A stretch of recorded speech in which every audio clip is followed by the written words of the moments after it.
Dad, anong nangyayari? Gulat na napatingin si Jasmine sa kanyang ama na nagmamadaling ilabas ang mga gamit.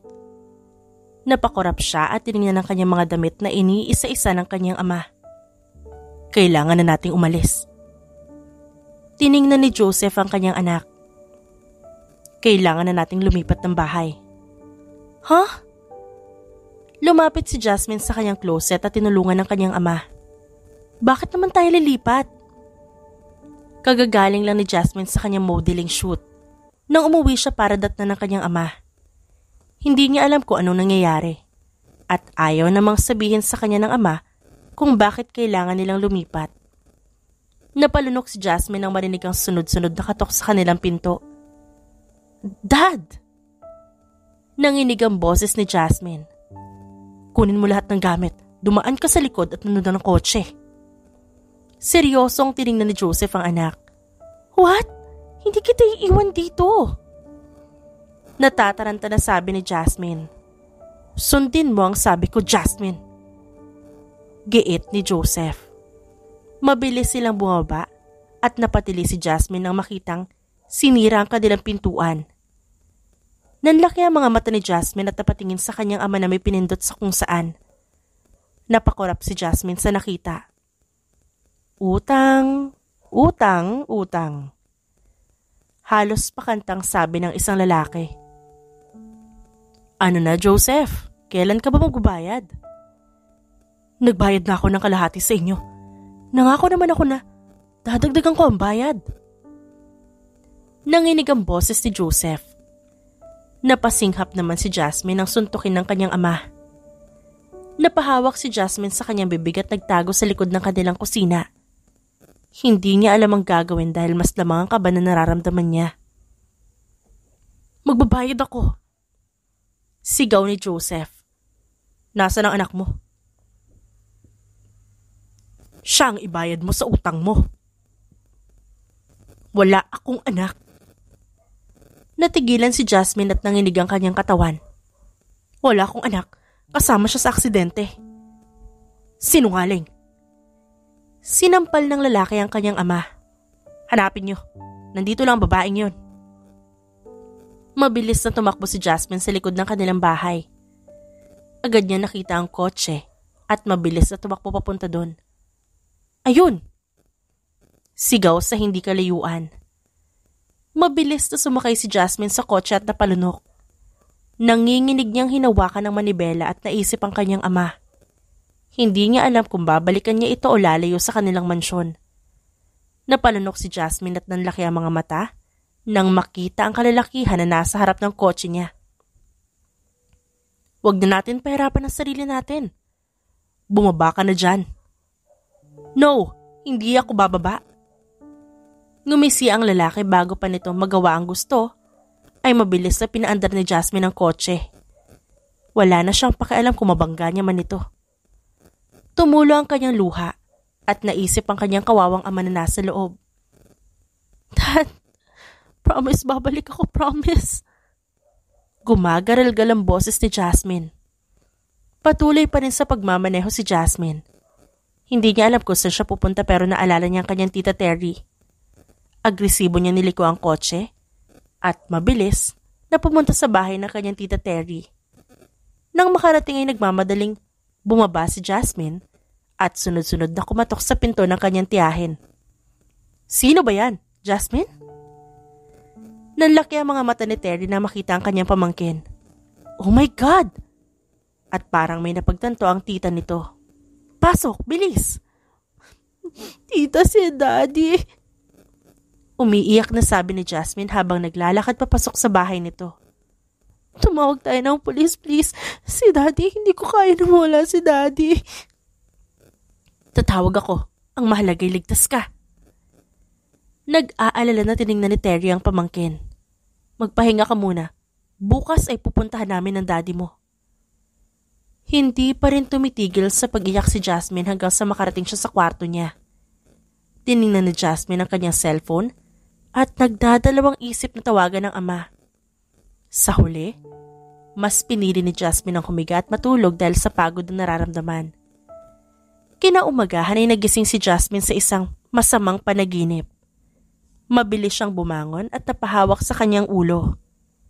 Tiningnan niya ang paligid at na-realize na nasa ibang bahay siya. Oh my God! Bulong niya. Nagmamadaling bumangon si Jasmine at agad nagsuot ng jacket. Agad-agad siya lumabas ng kwarto at nagmamadaling bumaba. Ngunit natigilan na makitang may ibang tao. Dahan-dahan na naging lakad ni Jasmine at napatingin sa isang lalaki. Jasmine, kising ka na pala. Sabi ni Terry. Sino sila, tita? Tanong ni Jasmine dito. Tiningnan ni Jasmine na isang lalaki na nakaupo. May hawak tong papel at ballpen na hindi niya alam kung para saan ba. Nanatiling nakatayo si Jasmine habang pinagmamasdan ng kanyang tita Terry.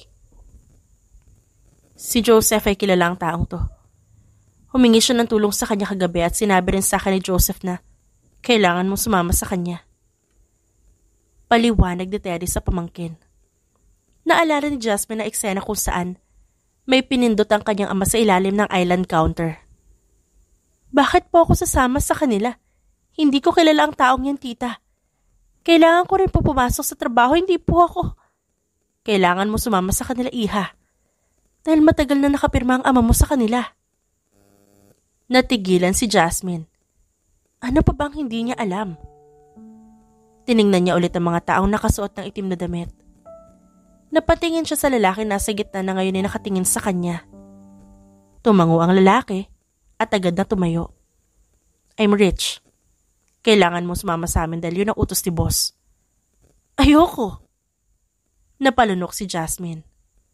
Kailangan puntahan si daddy. Kaya nagmamadali akong umalis. Nakapirma ang daddy mo sa kontrata nila ng boss ko. Hindi pwedeng baliin ang kontrata. Dahil hindi mo magugustuhan ang kapalit. Humarang si Rich sa dinadaanan ni Jasmine. Utos ni Mr. Buendia na ibigay ka sa boss namin kapalit ng lahat ng ginawa ng boss ko sa ama mo. Mas lalong natigilan si Jasmine at iritadong napatingin kay Rich na kalmadong nakatingin sa kanya habang nakaharang sa daan. Hindi ako sasama. Tinulak ni Jasmine si Rich. Kailangan kong puntahan ng daddy ko tabi. Akmang maglalakad si Jasmine nang humarang ang mga lalaki. Iritado niya tong tiningnan na seryosong nakatingin sa kanya. Tiningnan niya ang tita Terry niya at tinuro ang mga lalaki. Jasmine, iha. Walang masama kung sasama ka sa kanila. Hindi madaling maniwala si Joseph sa kahit kaninong tao lang. Sa tingin mo ba, ipapahama ka ng ama mo? Tita. Bumuntong hininga si Jasmine. Fine, sasama na ako. Mabilis na naglakad si Jasmine sa labas kasama ang mga lalaki na hindi niya kilala. Gusto ko makausap ang boss mo at bakit niya ako kailangang kunin. Ngumiti si Rich.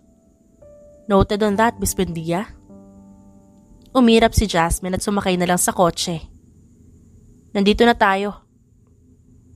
Napatingin si Jasmine sa malaking mansyon na nasa harap nila. Mas malaki pa ito kumpara sa bahay nila. Lumabas agad si Jasmine at mabilis na sumunod kay Rich na naunang pumasok sa loob, kaya agad siyang sumunod. Nakita niya ang lalaking nakatalikod sa kanya habang hawak ang cellphone.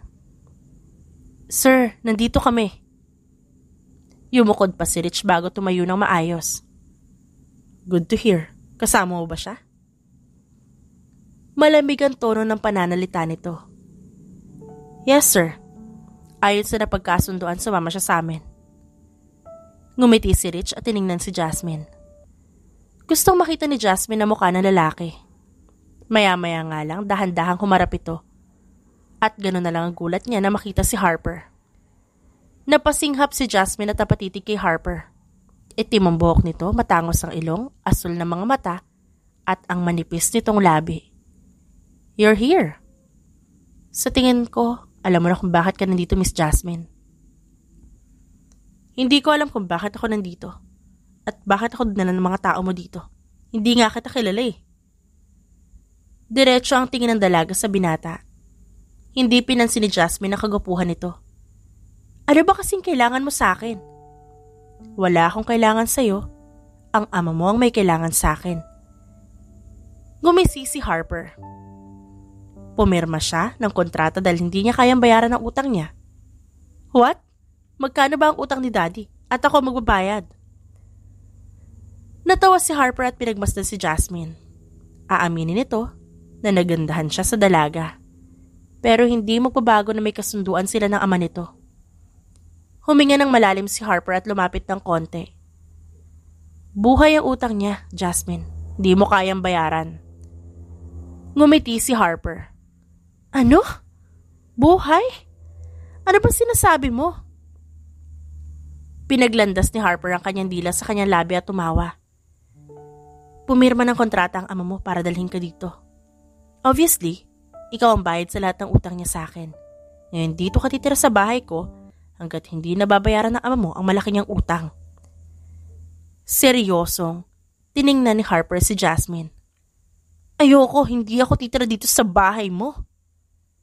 Sigaw ng dalaga. Hindi kita kilala. At isa pa may trabaho kong kailangan gawin. Umiling si Harper. Hindi ka makakaalis dito, Jasmine. At bakit hindi? Gagawin mo ba akong katulong? No way. Hindi ako magiging alipin sa bahay na to. Wala akong pakialam kung ikaw ang pinaka. Sino nagsabi magiging katulong ka sa bahay ko? Nakangising sabi ni Harper. Napakurap naman si Jasmine at tiningnan si Harper. Hindi niya maintindihan ang nangyayari. At bakit nga ba siya nandito sa mansyon? Nandito ka para maging ligtas ka. Dito ka mananatili hanggat di pa bayad ang ama mo. You can do whatever you want. Kung gusto magtrabaho, pumasok ka. Wala kang gagawin kundi ang umuwi dito sa bahay ko pagkatapos. Ano ba ang pinag-usapan niyo ni Daddy? Ano bang nangyayari? I need to come to our house today. Nandun ang Daddy ko at nakita ko na pinapahirapan siya. I need to save him, okay? No need, Jasmine. Napatingin siya kay Rich na sa maayos na kalagayan ng ama mo. At kagaya ng sinabi ni Boss, kailangan mo lang manatili dito. Tiningnan ni Jasmine si Harper na napailing at tumalikod. Napatingin siya sa mahabang mesa na may lamang pagkain na gawa ng maid. Nakaramdam ng gutom si Jasmine kaya napahawak siya sa kanyang tiyan. Kain ka muna, ma'am. Ngumiti si Rich sa kanya. Gutom na ako. Mabilis na umupo si Jasmine sa tapat ni Harper na kumakain. Ngumuso si Jasmine at agad na kumain. Dahan-dahan at hindi maingay. Tahimik silang dalawa hanggang sa maisip ni Jasmine ang lahat ng gagawin niya dito sa mansyon. Anyway, nandito na rin naman ako. Anong gagawin ko dito? Ang mga gamit ko, cellphone at iba kong damit. Nasa kwarto lahat ng gamit mo. Pinalitan ko ang cellphone mo para hindi ka matris sa mga lalaki na kita mo sa bahay niyo. Hiniwan ni Harper ang karne tsaka kumain. Kilala mo sila? Kalaban namin sila. Simpleng sagot ng binata at binitawan ng kutsara at tinidor. Hindi pa rin maintindihan ni Jasmine. Tiningnan niya ang pagkain at tinitigan si Harper. I need to work. Pwede kong ba gawin yun? Nandito na rin naman ako sa mansyon niyo at wala akong magagawa pa. Bumuntong hininga si Jasmine. Naniniwala ako kay Papa at higaya ng sabi ni Tita Terry, hindi niya ako hahayaan na sumama sa inyo. Pwede mong gawin lahat ng gusto mo. Lagi mo isama si Rich o kaya naman. Tawagan mo ako kapag may kailangan ka. Are you sure? Wala ka bang girlfriend o asawa? Baka mamaya may humila sa buhok ko paglabas ko ng mansyon mo. Seryosong tiningnan ni Jasmine si Harper na natigilan. I don't have a wife or girlfriend. Umiwas ng tingin ng binata. Sa gilid naman tumikim si Rich na para bang may nakakatawa. Then hindi na kita guguluhin pa. Free naman akong gawin lahat. Huwag kang pumunta sa dulo kung saan may itim na pinto. Hanggang kwarto mo lang ang dadaanan mo. Your conditions? Just respect my privacy. Simpleng sagot ni Jasmine. Tinitigan ni Harper si Jasmine bago tumango at tumayo. Naiwan mag-isa si Jasmine na napabuntong hininga. Hindi niya alam kung anong iisipin o kung ano ang uunahin. Rich? Tawag ni Jasmine. Ma'am, bakit ako iniwan ng papa ko sa masungit na lalaki na yon? Hindi talaga maintindihan ni Jasmine. Kilala niya si Harper? Bumuntong hininga ang dalaga at tiningnan si Rich na nakatingin sa kanya. Bakit gusto ni Papa na dito ako tumira kasama ang lalaking yun? To keep you safe.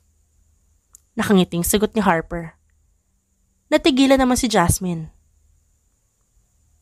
Yan lang po ang alam ko. Napakurap si Jasmine. To keep her safe? Saan? Kinabukasan ay buong araw na nasa photoshoot si Jasmine. Pinayagan siya ni Harper pero kailangan niyang kasama si Rich. Wala namang magagawa si Jasmine kundi ang sumunod. Nagtataka man sa kalagayan ng kanyang ama, mas pinili ni Jasmine na magtrabaho para bayaran ang utang ni Joseph. Napakaganda mo, Jasmine. Marami kang endorsement pagkatapos ito Sobrang puno ng schedules mo. Sabi ni Sarah, ang manager niya. Talaga? Nakangiting tanong ni Jasmine. More on bikini tayo ngayon. May perfume at retro style. Kaya alam kong kaya mo yon. Nga pala pumunta ako sa bahay niyo kanina. Parang haunted house ang bahay niyo, walang tao. Natigilan si Jasmine. Lumipat na kasi kami. Tumawa siya. Bumili ako ng bagong bahay. Pero now hindi ko muna i-disclose yung address. At may mga bodyguards ka na rin? Alagang-alaga ka ni Sir Joseph Doon na lang tayo sa company mo magkita palagi kaya ko naman bumiyahe. Thank you, Ate Sarah. Ngumiti si Jasmine. Tiningnan niya ang mga pictures na ilalabas sa magazine. Sa ngayon, ang mukha ng magazine ay siya. Tumango-tango si Jasmine sa mga pictures at agad na tiningnan si Rich na nasa labas. Huminga ng malalim si Jasmine. Lalabas lang ako. Bumalik ka after 10 minutes, may last shot ka pa. Nag-thumbs up si Jasmine at agad na lumabas. Tiningnan niya si Rich na naghihintay sa kanya. Hindi ba pwedeng malaman ng kahit sino ang bahay ni Harper? Bawal, ma'am. Bawal rin sabihin na kasama mo si Sir Harper sa isang mansyon. Ang tanging sasabihin mo lang, may asawa ka. Ano? Boyfriend nga wala ako, asawa pa kaya? Gulat na tiningnan ni Jasmine si Rich. Advance, ma'am. Ngumiti ito. Napailing na lang si Jasmine at bumalik sa loob. Ilang shoots ang ginawa nila bago natapos ang talagang photoshoots. Pagod na naglakad si Jasmine at nagulat na makita si Harper. Harper? Anong ginagawa mo dito? Tapos ka na? Tanong nito. Tumango si Jasmine at natigilan na lumabas ang glam team niya. Sabay na tayong umuwi. Napakurap si Jasmine at napatingin kay Sarah na nagtataka nakatingin sa kanilang dalawa. Yes, kuya. Ihatid mo na lang ako. Handa na ba ang kotse? Hilaw ang ngiti ni Jasmine habang natigilan naman si Harper at napatakip ng bibig si Rich. Let's go na, kuya. What? Anong? Pinanlakihan ng mata ni Jasmine si Harper na tumikhim. Naglakad si Jasmine at agad na sumunod sa kanya ang dalawa. Kaya lihim siyang natawa. Nakarating sila sa kotse at napasinghap si Jasmine nang padabog na sinarado ni Harper ang pinto ng kotse. Ano yun? Ang alin? Maang-maangan na tanong ni Jasmine. You called me kuya? Sa harap ng maraming tao at sinabi mong driver mo ko? What the heck? Iritadong giit ng binata. Pinigilan ni Jasmine ang matawa kaya kinagat niya ang ibabang labi. What? Masama ba yun? Nataranta din kaya ako. Di ko alam ang sasabihin. Pwede mong sabihin na asawa mo ko. Malamig na sabi ni Harper. Parang ba to? Na natigilan si Jasmine at ganon din si Rich na tahimik na nagmamaneho. Napalunok si Jasmine at hindi maipagkailang kaba na naramdaman niya. Sa sinabi ni Harper, nakunot ang noo. Asawa? Hindi nga kita boyfriend, asawa pa kaya? Are you crazy? Umiiwas ang tingin ni Jasmine at pinaglaruan ng strap ng kanyang itim na bag. Madaling sabihin, Jasmine. Ang dami mong pwedeng maisip, driver pa talaga? Damn. Bulong ni Harper. Kinagat ni Jasmine ang kanyang labi at napatingin sa bintana ng kotse. Tahimik ang naging biyahe nila. dahil sa awkwardness na nangyari. Ngunit, mabilis na napahawak si Jasmine sa upuan nang biglang magpreno si Rich. "What?" sigaw niya. Napatingin si Jasmine sa unahan na makita ang 4 na lalaki na nakatayo sa labas. Napalunok si Jasmine at dahil bulletproof ang kotse at tinted ang kotse, ay hindi nakikita ng mga lalaki ang ginagawa nila. Sino sila, Harper? Isa sa mga kalaban ng organisasyon. Tandaan mo ang mukha ng lalaking yan. Pero sa akin sila nakatingin, anong gagawin natin? Nanlalaki ang mga mata ni Jasmine nang sunod-sunod na naglabas ng baril ang 4 na lalaki. Mas lalong nanlaki ang mga mata ni Jasmine nang sunod-sunod ang ginawa nilang putok. Mahigpit na napahawak si Jasmine sa kanyang bag habang si Harper naman ay kalmadong nakaupo. Wala ka bang gagawin? Mamamatay tayo dito, Harper. Oh my God! Takot na takot siya dahil hindi siya sanay sa ganitong pangyayari. Harper, please! Tapos na sila? Ako naman. Nagtagis ang panga ni Harper. Mabilis na kinuha nito ang baril sa ilalim ng upuan at agad na binuksan ang pinto ng kotse. Kalahati ng katawan ni Harper ay nakalabas at sunod-sunod niyang pinaputokan ng 4 na lalaking nasa labas. Nang matapos, ay mabilis na minaneho ni Rich ang kotse papunta sa kanilang mansyon. Hey! Nanlaki ang mga mata ni Harper na makita si Jasmine na umiiyak at hawak ang magkabilang tenga. Sino sila? Nanginig ang boses ni Jasmine. Jasmine. Ngayon lang natakot si Harper. Ngayon lang siya nakaramdam ng kaba na makitang umiiyak si Jasmine at nanginginig. It's okay, wala na sila. You need to relax. Harper, I'm scared. Hinawakan ni Harper ang magkabilang kamay ni Jasmine na nakatakip sa kanyang tenga. Tiningnan ni Jasmine si Harper na seryosong nakatingin sa mga mata niya. Kabado si Jasmine. Takot na takot siya dahil naalala niya ang kanyang ama. You're safe now. Kalaban namin sila sa isang organisasyon at target nila ang pamilya ko. Nandito ka sa poder ko dahil hindi ka nila mahahawakan hanggat nandito ako. Naintindihan mo? Paano? Hindi makapagsalita si Jasmine dahil sa sobrang takot. Huminga ng malalim si Harper at naramdaman na tumigil ang kotse dahil nasa mansyon na sila. Tiningnan niya muli si Jasmine na kalmadong nakatingin sa kanya. Hindi ka nila mahahawakan hanggat nakikita nila akong buhay. Napaawang ang labi ni Jasmine. Nakaramdam siya ng kakaibang pakiramdam. Ang kaninang nakakatakot na pakiramdam ay napalitan ng paggaan. Ngayon na, alam nilang kasama kita, kailangan mo rin mag-ingat. Ngumiti ng maliit si Harper at agad na binitawan si Jasmine bago bumaba ng kotse. Rich, ipaghanda mo ng hot chocolate si Jasmine. Yes, sir. Tiningnan ni Rich si Jasmine, nakakababala ng kotse. Wala sa sariling napangiti ang binata. Bagay. Thank you, Rich. Napangiti si Jasmine nang abutan siya ni Rich ng hot chocolate. Nasa veranda siya at pinagmamasdan ng mga bituin at ang bilog na buwan. Huminga ng malalim si Jasmine at iniisip ang kanyang ama. Ano kayang ginagawa nito? Kumakain ba ito ng 3 beses sa isang araw? Iniisip mo ang daddy mo? Umupo si Harper sa tabi ni Jasmine. Kanina ka pa dyan? Napakurap si Jasmine at nilapag ang baso sa lamesa na maliit. Umiling si Harper. Hindi. Okay ka na ba? Himala ang bait mo ngayon. Nagtaas ng kilay si Jasmine. Napailing si Harper kaya napangisi ang dalaga. Naalala ko lang ang daddy ko. Nasaan ba ang daddy ko?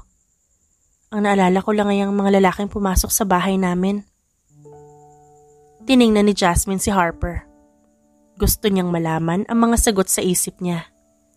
Kung anong utang ng kanyang ama sa mga taong yon. Sino ang mga lalaking pumunta sa bahay nila? Matagal ko nang kilala si Mr. Buendia dahil nasa iisang industry lang naman kami. I met him during the auction kung saan nakilala niya ang mami mo. Isa ang mami mo sa mga babaeng binid doon para ibenta sa mga businessmen. What? Napakurap si Jasmine. Gulat siya sa sinabi ni Harper. After that day, nalaman ko na malaki ang negosyo ni Mr. Buendia at malaki ang impluwensya niya sa mga businessman sa industriya. I talked to him and we did dirty deeds for business. Hanggang sa namatay ang mami mo. Doon nasira lahat ng negosyo ng daddy mo. Binenta ng daddy mo ang ibang shares niya at nagkaroon ng malaking utang sa iba't ibang kumpanya. Hindi sinabi ng daddy ko ang tungkol dyan. How about my mom's parents? Alam ba nila ang nangyari? Walang binanggit sa akin si mommy. Maaga niya akong iniwan noon. Walang mga magulang ang mami mo, Jasmine. Lumaki ang mami mo sa mga kamag-anak niya noon. Kinukwento ko sa ito dahil kilala ko ang mga magulang mo and your dad promised me one thing. Ano? Nagtatakang tanong ni Jasmine. That's a secret? Matulog ka na pagkatapos niyan. Teka!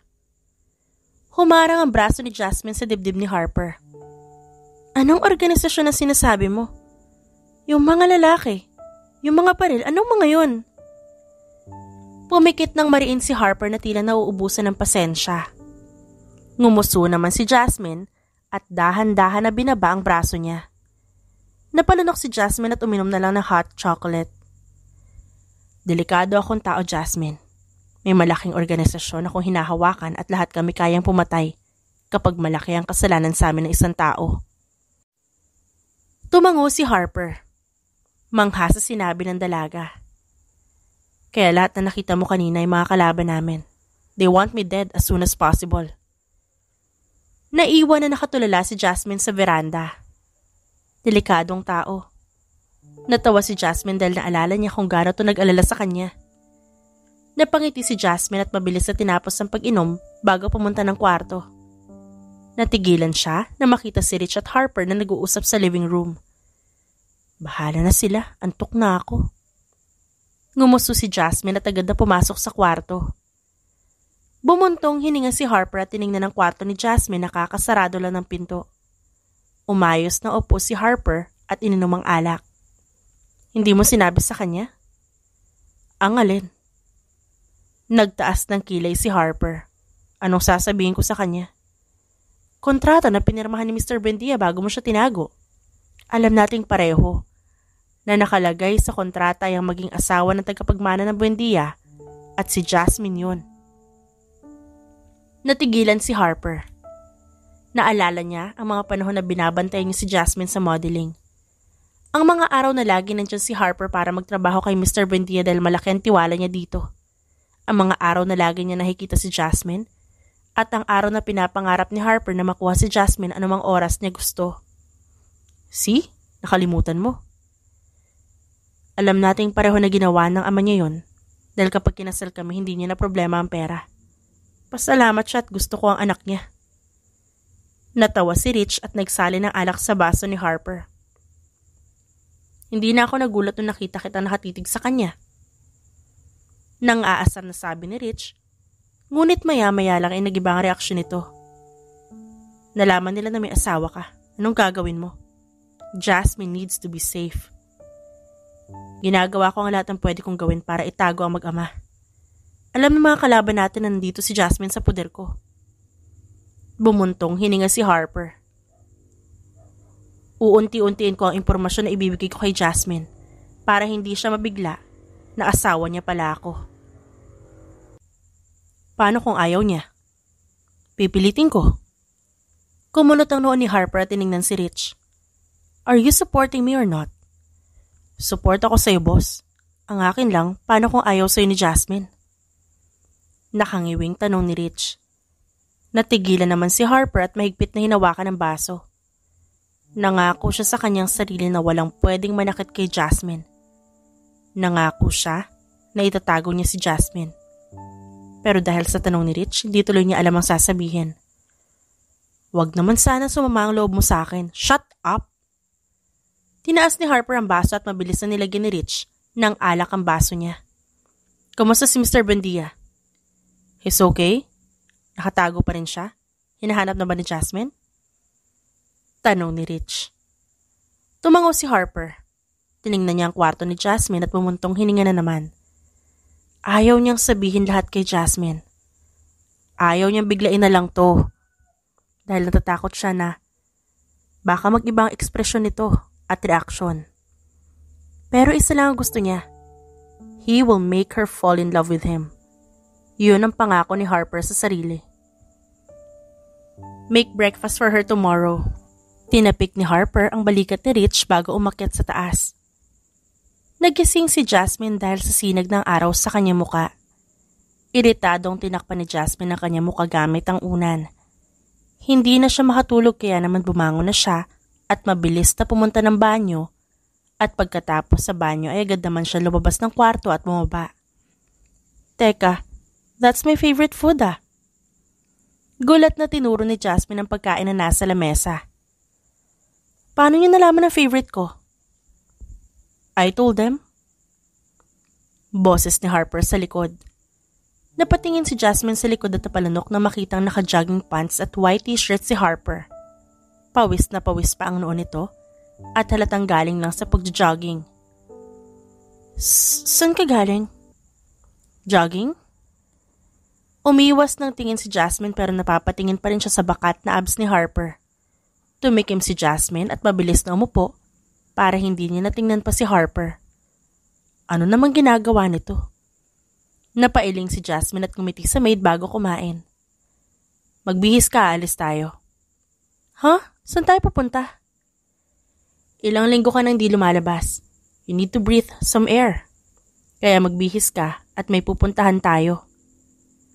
Sabi ni Harper at agad na umakyat sa taas para palitan ng damit. Sa sobrang excitement ni Jasmine ay mabilis niyang naubos ang pagkain. Dali-dali siyang umakyat sa itaas at pumasok sa kwarto. Naligo siya ng mabilis at pagkatapos kinuha niya ang red tube dress niya at pinatungan ng crop top jacket. What a perfect date! Nakangiting sabi ni Jasmine. Pagkatapos niyang mag-spray ng pabango ay mabilis siyang lumabas. Nagmamadali siyang bumaba at nakita si Harper na tinitingnan ng kotse. Ready na ako! Nakangiting sigaw ni Jasmine. Napatitig si Harper sa kanyang damit bago tumango. Tara! Mabilis silang nakarating sa isang museum. Tuwang-tuwa si Jasmine sa mga paintings na nakita niya. Bumili sila ng ice cream at nag-usap tungkol sa mga buhay nila noon. Masayang-masaya si Jasmine na nakakalabas siya at napupuntahan niya rin ang mga gusto niya. Palagi akong dinadala ni Mommy dito sa museum. Gustong-gusto ko kasi nakaka-discover ako ng mga bagong kaalaman. Tumawa si Jasmine at dinilaan ng ice cream. Ngayon ka lang nakapunta dito? Umiling si Harper. Gusto ko ang mga paintings kaya madalas kapag gusto ko mawala ang stress ko, dito ako pumupunta. Talaga? Mahirap pa ang trabaho mo sa organisasyon? Bakit mo natanong? Di ka ba natatakot sa akin? Nung una, takot ako. Pero, naniniwala kasi ako na kahit ikaw ang pinakamasamang tao sa mundo, alam ko na may kabutihan pa rin sa puso mo. Yan ang nakita ko sa'yo. Natigilan si Harper sa sinabi ng dalaga. Natawa siya at kinagat ang labi habang hawak ang dibdib. Huminga ng malalim si Harper at tumayo kaya nag-angat ng tingin si Jasmine. Gusto mo manood ng sine, di ba? Yes! And I want to watch the sunset too. Kagaya ng sinabi ni Harper ay nanood nga sila ng sine. Dala-dala ni Harper ang popcorn habang si Jasmine naman ay dala ang tubig. Naiirita si Jasmine dahil panay ang tingin ng mga babae sa kasama niya. Huminga ng malalim si Jasmine at hinawakan ang braso ni Harper na nagulat. Let's go! Nakangiting sabi ng dalaga. Nanood sila ng sine at tawang-tawa si Jasmine dahil horror ang pinapanood nila ni Harper at takot na takot ang binata. Natawa si Jasmine na mahulog ang popcorn sa hita ni Harper. Takot? Pang-aasar niya. Shut up? Umiwas ng tingin si Harper at kinuha ang lalagyan ng popcorn.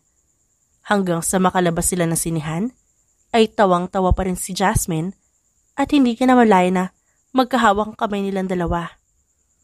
Natigilan man si Jasmine pero hinayaan niya na lang na gano'n ang kamay nila. Oh, malapit na lumubog ang araw. Doon tayo sa likod. May malaking garden ng mall na to at maganda doon. Talaga? Tara! Pumunta sila sa likod ng mall at namangha si Jasmine. Umupo sila sa damo at pinanood ang mga taong kanya-kanyang kumuha ng litrato. Ngumiti si Jasmine at nanlaki ang mga mata nang makita ang sunset. Oh my God, ang ganda! Maganda talaga. Bulong ni Harper habang nakatingin kay Jasmine. Umiwas ng tingin ng binata at tinignan ng sunset habang magkatabi silang dalawa. Alam mo, araw-araw kaya tayo pumunta dito. Ang ganda talaga eh. Sabi ni Jasmine habang naglalakad sila. Pwede naman. Wait. Huminto ang dalaga. Gusto ko ng milk tea na yun oh. Tinuro ni Jasmine ang kabilang kalsada sa labas ng mall. Please, Harper, gusto ko yun. Tiningnan ni Harper ang kabilang kalsada at agad na tumango. Ngumiti si Jasmine at pinanood si Harper na maglakad papunta doon. Huminga ng malalim ang dalaga dahil magaan ang pakiramdam niya. Bago sa kanya ang lahat, pero dahil nandyan si Harper, parang nagiging madali. Napangiti si Jasmine at nagangat ng tingin at nakitang wala si Harper sa kabila. Huh? Nasaan na yun? Harper? Nagsimula ng kabahan si Jasmine. Sinubukan na tawagin ni Jasmine ang pangalan ng binata pero wala ito. Sinubukan din niyang tawagan ng cellphone number pero hindi sumasagot. Mabilis na tumakbo si Jasmine sa kabilang kalsada. Wala siyang pakialam kung huminto ang kotse o mag-cause siya ng traffic. Abot-abot ang kaba ni Jasmine. Harper! Mukha man siyang baliw kasi sigaw ay hindi pa rin siya tumigil. Nangingilid ang luha sa mga mata niya. Harper, I'm scared! Bulong ni Jasmine. Naglakad-lakad si Jasmine at tiningnan ng mga tao. Habang naglalakad, ay nababangga siya. Kaya mabilis siyang tumakbo pero may kamay na humawak sa kanya. Let me! Jasmine! Tawag ni Harper. Hinawakan nito ang magkabilang braso niya na nagpupumiglas. It's me! Natigilan si Jasmine at nagangat ng tingin. Ganun na lang ang gulat sa mga mata ni Harper nang yakapin siya bigla ng dalaga. Narinig nito ang malakas na iyak niya, kaya naman napapikit si Harper at niyakap si Jasmine. I'm scared, saan ka ba galing? Nag-alala ako. Umiiyak na sabi ni Jasmine. Hinampas niya ang braso ni Harper. Bakit mo ako iniwan? Bumili lang ako ng pagkain gusto mo. I'm sorry. Mahigpit na niyakap ni Harper ang dalaga. I hate you. Huwag mo nang gagawin ulit yun ha. Alam mong delikado eh. Imbis na mag-alala si Harper, ay nakangiti niyang pinagbasdan si Jasmine. Pinunasan nito ang luha sa mga mata na hindi pa rin tumitigil sa pag-iyak. Shh, that's fine. I'm okay. Huwag mo na ulit gagawin yun ha. Galit na sabi ng dalaga. Napangiti si Harper at parang may paru-paro sa tiyan niya. Nag-alala ka ba? Oo. Sigaw ko ng sigaw dito. Hinahanap kita. Halos tawagin na. Nanlaki ang mga mata ni Jasmine nang dumampi ang labi ni Harper sa mga labi niya. Nang hina ang mga kamay ni Jasmine at bumagsak sa magkabilang gilid niya. Ramdam ni Jasmine ang tibok ng kanyang puso sa halik na binibigay ni Harper. Shh! Hindi na mauulit. Bulong ni Harper. Hindi na kita iiwan. Ilang araw ang lumipas, ang dating problemadong si Jasmine ay naging magaan ang pakiramdam. Nasanay na siya sa mga aksidente at nasanay na siya na nakikita si Harper na aalis o kaya naman may hawak na baril. Gusto ko makita si Papa. Marahan na tinulak ni Jasmine si Harper na nakapatong sa kanya. Abala sa paghalik sa pisngi niya. For the past few days, mas lalong naging malapit si Harper at Jasmine. Komportable si Jasmine sa mga ginagawa ni Harper. Madalas ay tabi na sila matulog dahil gusto ni Harper na lagi nito katabi si Jasmine. Gusto ko makita si Papa, Harper. Umupo si Jasmine at inayos ang strap ng kanyang sando. I want to know everything. Now? Umayos na upo si Harper. Yes. Gusto ko makita kung saan nakatira si Papa, please. I missed him. Ayoko nag-iisa si Papa kapag nasa bahay siya. Bumuntong hininga si Harper at pinagmasdan nito si Jasmine na seryosong nakatingin sa kanya habang nakaupo. Are you sure? I'm dead serious, Harper. Okay, get ready. Hihintayin kita sa labas. Tumango si Jasmine at mabilis na pumunta ng banyo. Agad siyang naligo at mabilis na nag-ayos. Huminga ng malalim si Jasmine at pagkatapos niya mag-ayos, agad siyang lumabas ng kwarto. Bumaba siya at nakita si Rich at Harper. Tara na.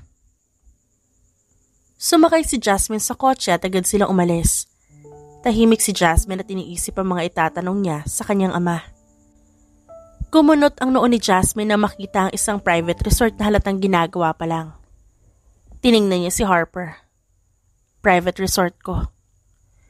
Tinuro ni Harper ang isang bahay. Nandyan si Mr. Buendia sa loob. Thank you. Maliit nang ngumiti si Jasmine na tiningnan ng private resort. Agad siyang bumaba nang huminto ang kotse. Tiningnan niya ang buong paligid at nakitang tahimik. Walang masyadong tao kundi ang caretaker ng resort. Pumasok si Jasmine sa loob ng bahay at nakitang nagluluto ang kanyang ama. Natigilan si Jasmine at agad na nangilid ang luha sa kanyang mga mata. Papa! Nanginig ang boses ng dalaga. Dahan-dahan na tumingin si Joseph at napaawang ang labi nito na makita si Jasmine. Tumakbo si Jasmine para yakapin ang ama. Umiiyak na niyakap niya ang ama dahil sa sobrang pagkamis niya rito. Jasmine, anak, anong ginagawa mo dito? Napatingin si Joseph kay Harper. Sinabi ko wag mo siyang dalhin. Ako ang nagsabi kay Harper na gusto kitang makita. Nagpumilit ako na makita ka, Papa. Kamusta ka po? Ano pong nangyari? May masakit ba sa'yo pa? Bumuntong hininga si Joseph. Okay lang ako, Jasmine. Ikaw ang kamusta?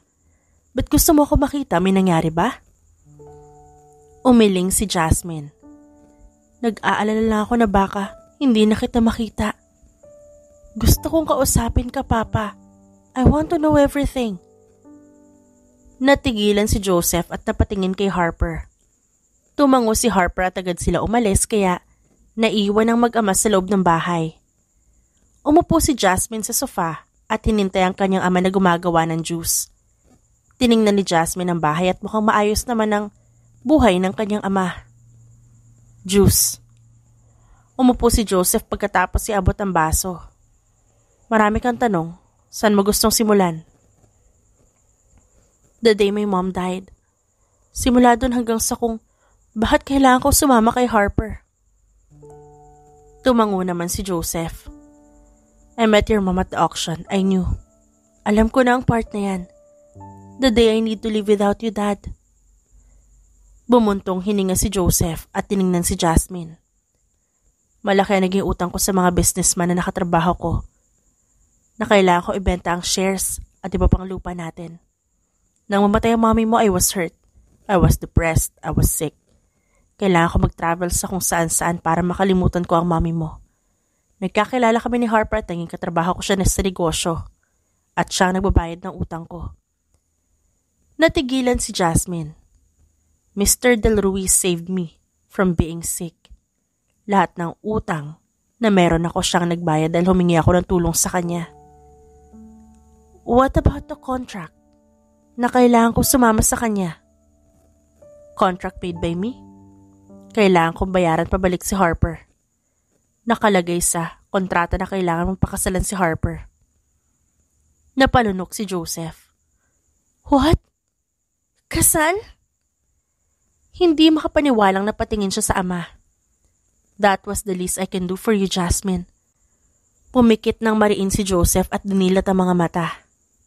Kapag kinasal kayong dalawa, hindi mo na kailangan pang problemahin ang mga utang na meron ako.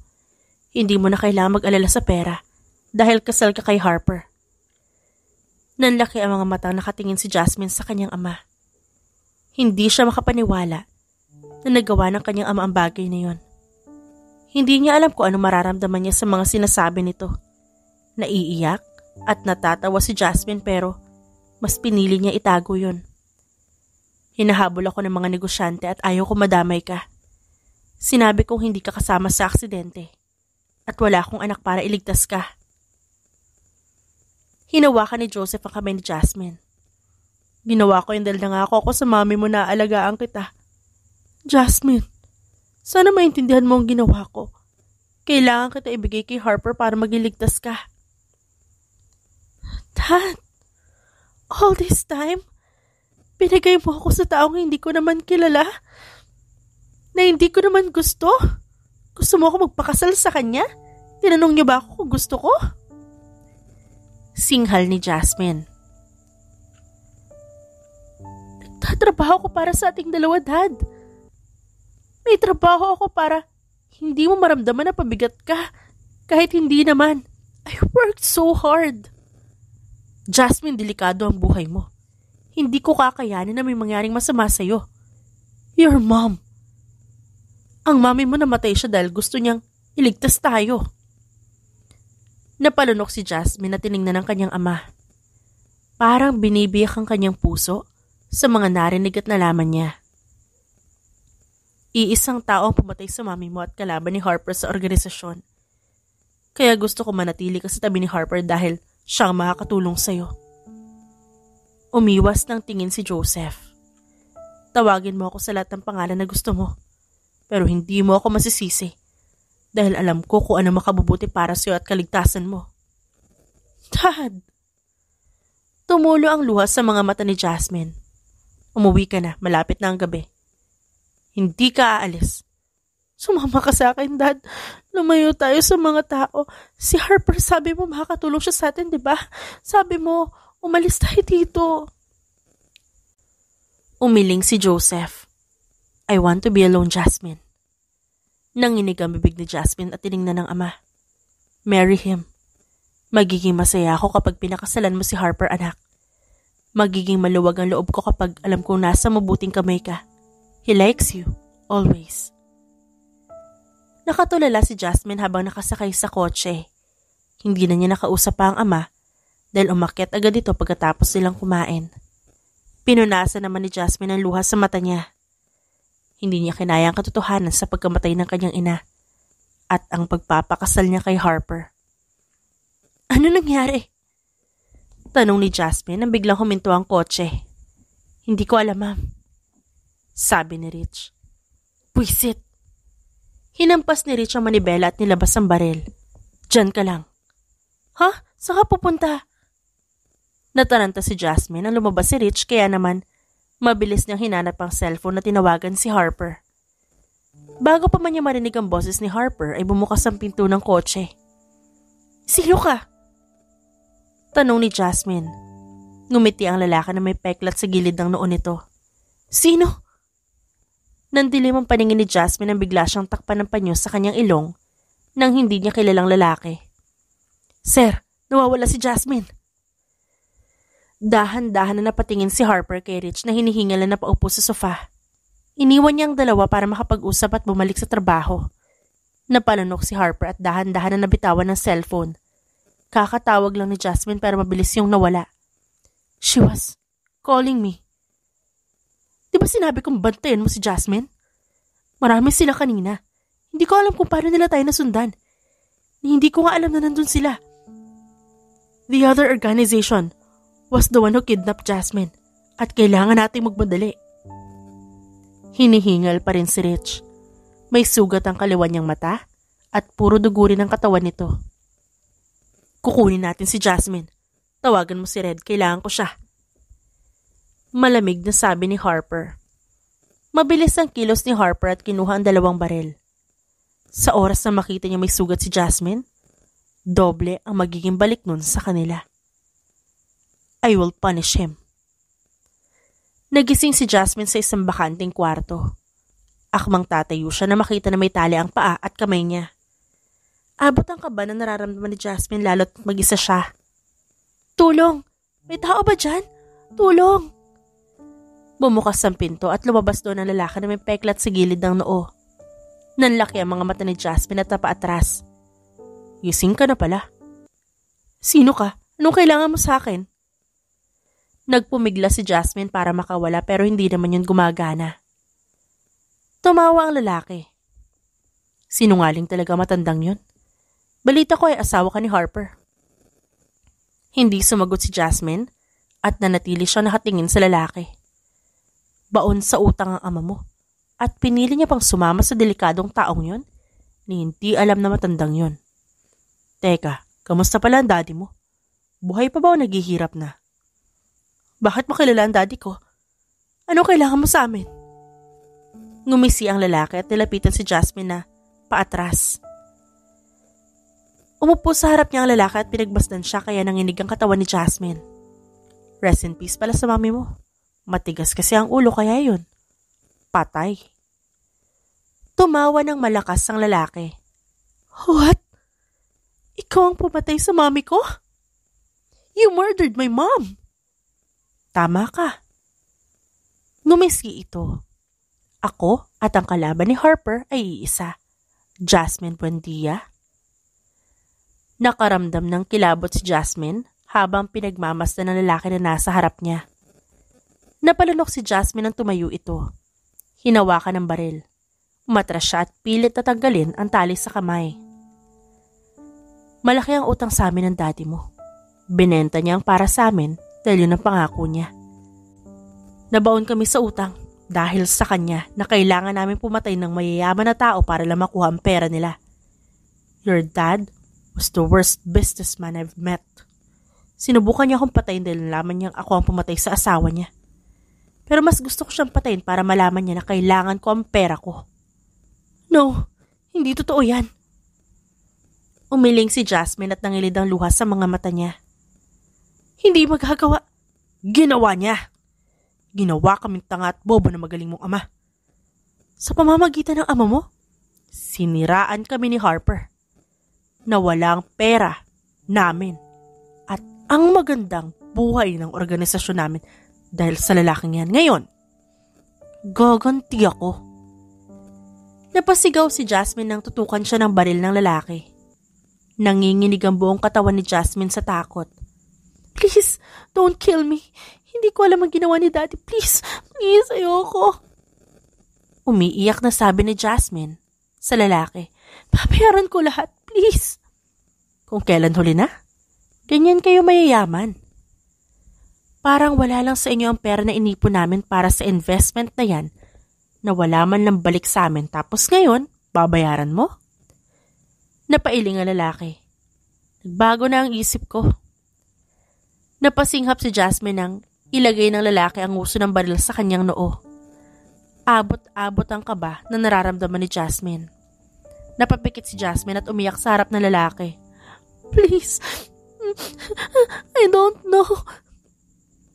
Nagbago na ang isip ko dahil ikaw ang magiging bayad sa utang ng magaling mong ama. Sigaw ng lalaki at nanginginig na diniin ang uso ng baril sa kanyang noo. Napapikit na lang si Jasmine, ngunit akala niya tapos na. Sunod-sunod ang narinig yung putok ng baril sa kung saan kaya napadilat siya. Tiningnan niya ang lalaki na napamura sa harap niya. Maswerte ka. Nagtagis ang panga ng lalaki. Drew, ilabas niyo ang babaeng to. Saan niyo ako dadalhin? Kinakabahang tanong ni Jasmine. Aray! Hawak nila ang braso ng dalaga. Tsaka lang napansin ni Jasmine na nasa gitna sila ng dagat. Napasinghap si Jasmine na itali siya ng mga ito sa gilid ng barko. Napatingin si Jasmine sa ibaba at nakita ang dagat. Tulong! Tulong! Sigaw ni Jasmine. Mahigpit ang hawak niya sa tali dahil kung hindi, mahuhulog siya sa dagat. Daddy! Harper! Sigaw ni Jasmine. Nakita ni Jasmine ang mga speedboats at mga bangka. Nanlaki ang mga mata ni Jasmine na makita ang sunod-sunod na suntukan ng ilan. Napasinghap si Jasmine at unti-unting bumaba ang tali kaya napasigaw siya. Tulong!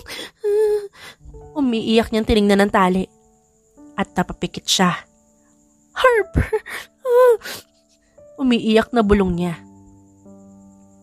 Nakapikit lang ang mga mata ni Jasmine.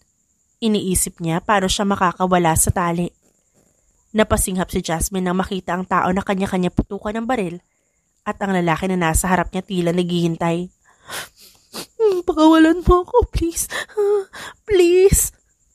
Manahimik ka kung ayaw mo mamatay sa tubig. Hihintay natin dito si Harper. Napalunok si Jasmine at mahigpit na humawak sa tali. Hinanap ni Harper si Jasmine. Kahit sana siya pumunta para lang mahanap ito. Huminto siya sa nguso ng barko at napasinghap na makita si Jasmine na nakatali. Gerald! Malakas na sigaw ni Harper. Sa bawat hakbang ni Harper ay suntok ang inaabot sa kanya ng mga taong humaharang sa kanya. Kada hakbang ni Harper ay mabigat at kada hakbang ay ramdam mo ang galit. Malakas niyang sinuntok si Gerald na natumba. Galit na galit ang binata. Sinabi kong huwag mong gagalawin si Jasmine. Sinabi ko na sa'yo ilang beses na! Sigaw ni Harper at pinagsusuntok si Gerald. Harper! Sigaw ni Gerald at malakas na tumawa.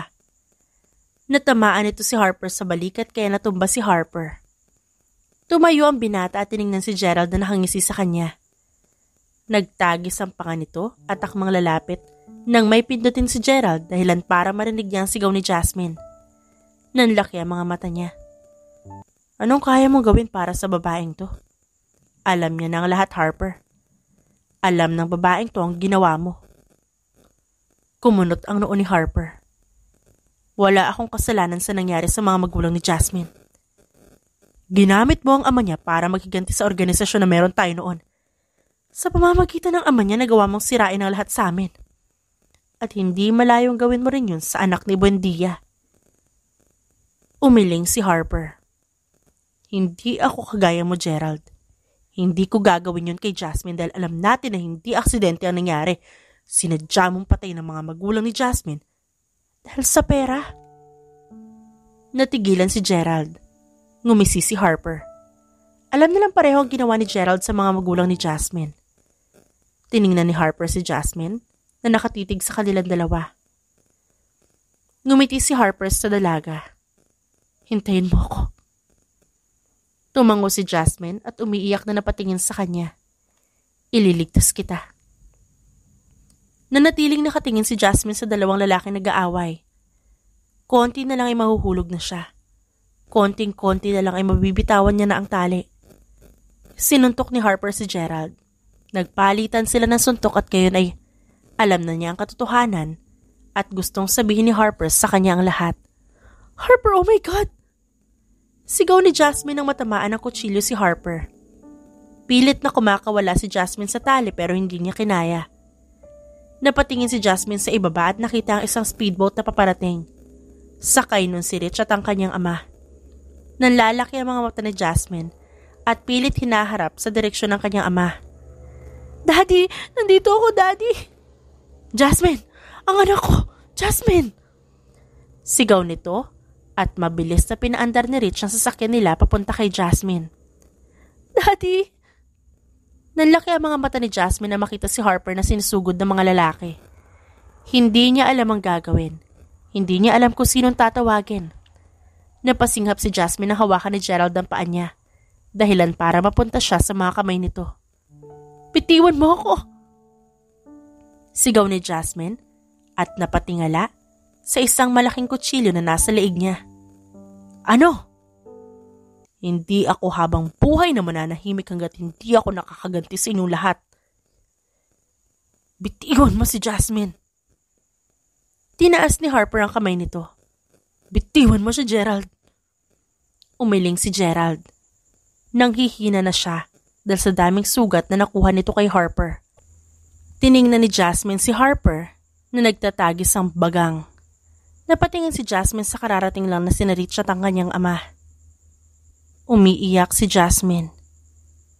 Napaawang ang labi ni Joseph at napatingin kay Gerald na tumatawa ng malakas. Huwag mong idamay ang anak ko dito, Gerald. Anong kailangan mo? Ako, di ba? Ibabalik ko ang pera mo. Ibabalik ko lahat sa'yo. Huwag mo lang saktan ang anak ko. Hindi. Nagbago na ang isip ko. Ngumisi si Gerald at mas lalong hinigpitan ng hawak kay Jasmine na napatalon. Nagbago na ang isip ko, Buendia. Ang anak mo? Ang kapalit sa lahat ng paghihirap namin nun. Hindi kasalanan ni Jasmine ang lahat, Gerald. Ako ang may kasalanan dito. Ibabalik ko ang gusto mo, hayaan mo lang anak ko. Nagmamakaawa ko sa'yo. Halos lumuhod si Joseph. Ako may kasalanan dito kaya ako ang patayin mo. Nanlaki ang mga mata ni Jasmine sa sinabi ng kanyang ama.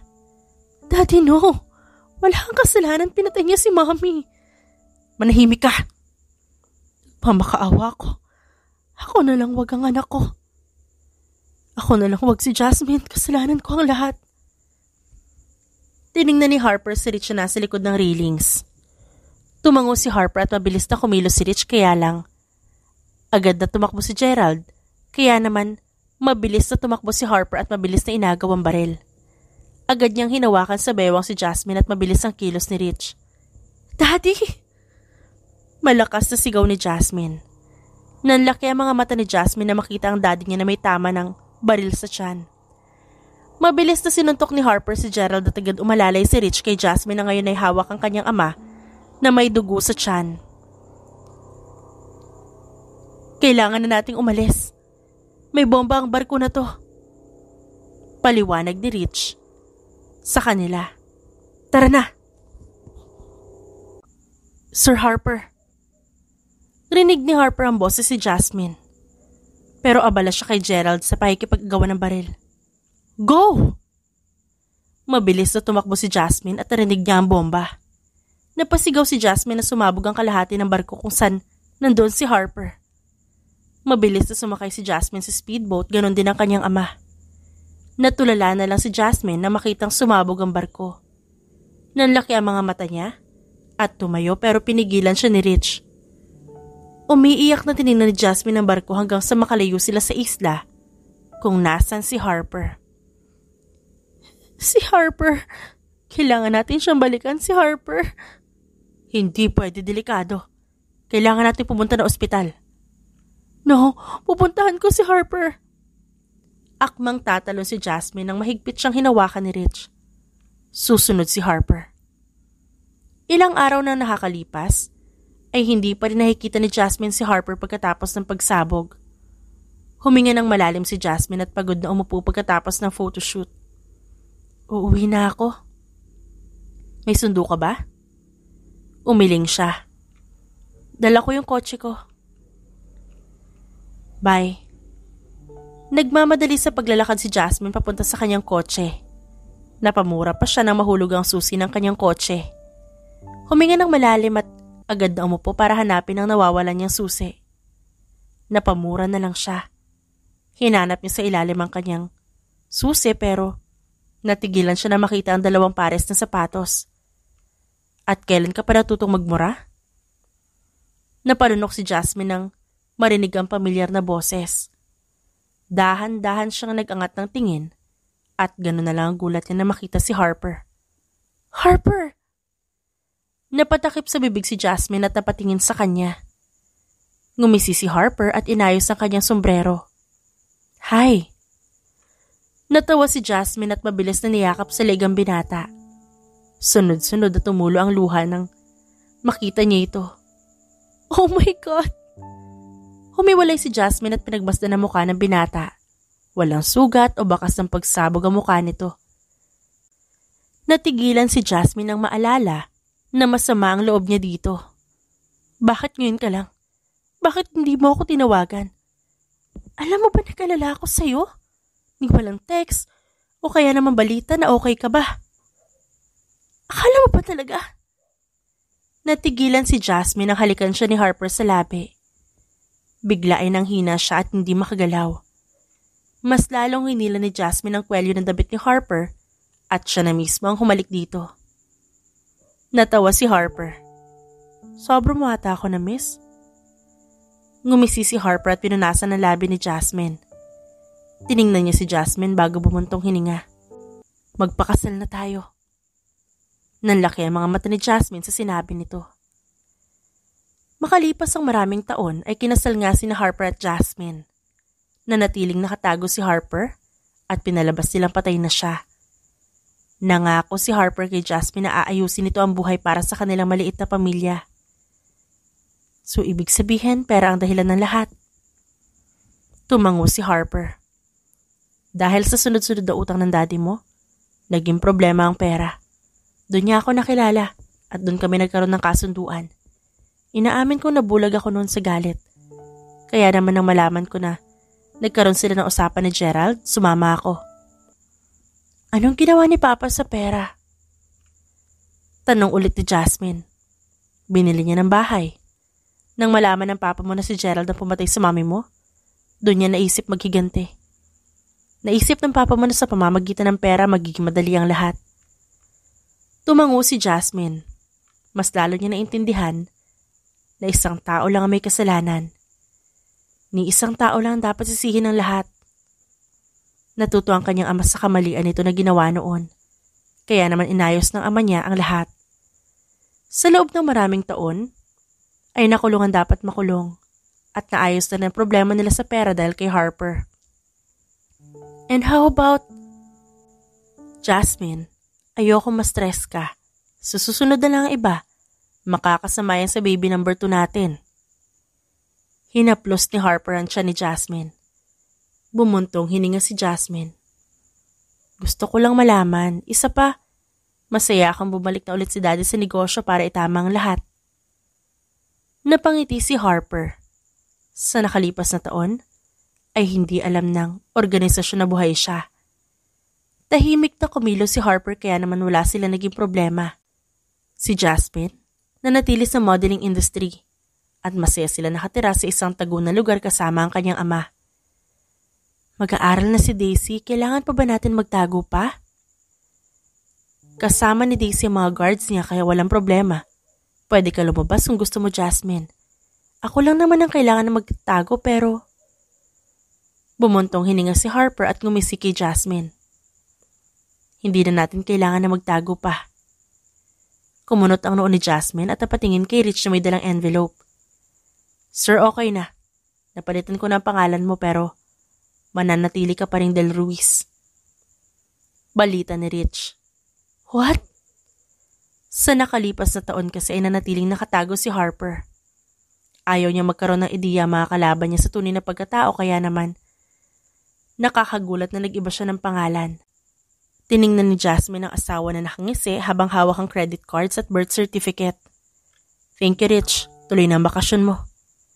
Pero tawagan mo pa rin ako kapag may kailangan ka. Napailing na lamang si Jasmine at napatingin sa kusina nang makitang lumabas ang panganay na anak nila na may dalang pagkain. Nangunot ang noo ni Jasmine na makita si Daisy na hawak ang pagkain habang hawak ang kabilang kamay ay libro. Daisy? Mommy? Bakit po? Oh, Daddy! Napatingin si Jasmine sa mag-ama na nag-uusap. Hindi siya makapaniwala na kinasal siya sa isang mafia boss. Hindi rin siya makapaniwala na lahat ng to ay magdadala sa kanya sa isang maalaga at mapagmahal na asawa. Ngumiti si Jasmine at hinaplos ang buhok ng kanyang anak. Next year magsuschool ka na. Gusto mo ba? Mamili tayo mamaya? Pwede na po tayo lumabas? Tumango si Jasmine. Yes, anak. Tumalon-talon si Daisy at niyakap si Jasmine na tumawa. Napatingin si Harper sa kanyang mag-ina na parehong nag-uusap kung ano bang bibilhin nilang dalawa. Lumabas si Harper at napatingin sa kanyang cellphone kung saan nandun ang picture ng kanyang ama. Dad, meet my family. Ngayon na lang kita ulit mabibisita sa mga nakalipas na taon na wala ka. Gusto mo makita ang daddy mo? Marahang niyakap ni Jasmine ang kanyang asawa. Napasinghap si Harper. Yes, I think it's time. Ngumiti si Jasmine. Puntahan natin siya.